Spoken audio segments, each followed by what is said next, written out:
Let's try to get an overview of how words organize their data.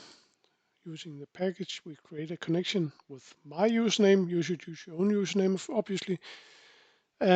Library lists were loaded, and before I show you the library or the libraries in Words, I'll tell you that libraries are a way to group all the data.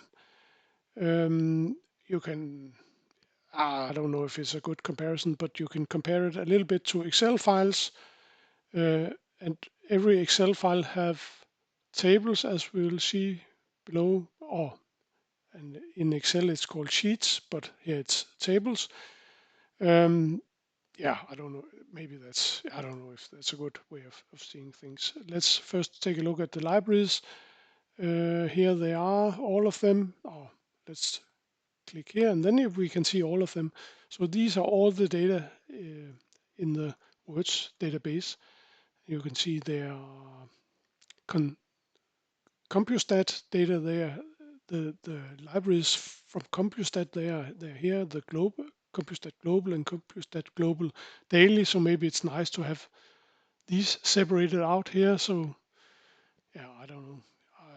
But what we are interested in is this contrib library, and contrib also, you can see there are a lot of contribs down here. So this is the overall library, but there are also special contrib global factor, and we are actually interested in the global factor. So we'll scroll down here to take a closer look. We will take a closer look at the library contrib global factor. See list tables in that. That's an Excel sheet. That's if we want to express it in that way, view it in that way.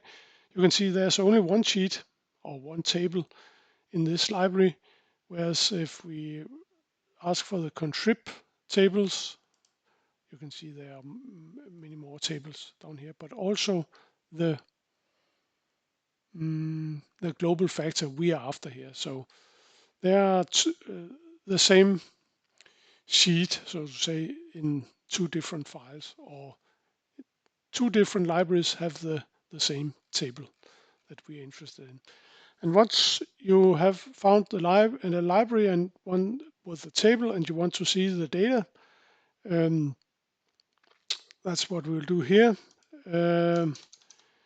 However, we only want the 5 first observations because there are 24 million rows in this global factor. So 5 is enough for us. So we'll just ask for them here.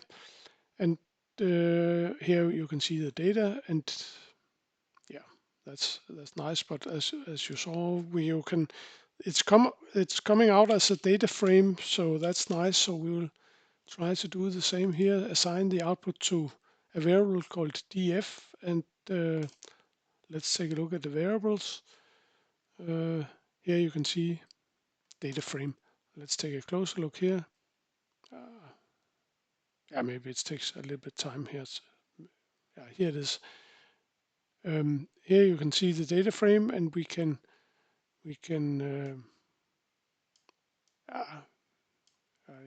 it's not here. We want to scroll. It's here. Here you can see all the data, and you can see down here that there are, as I said, 5 rows, but more than 400 columns with different types of data, and all of them are organized as an Excel sheet.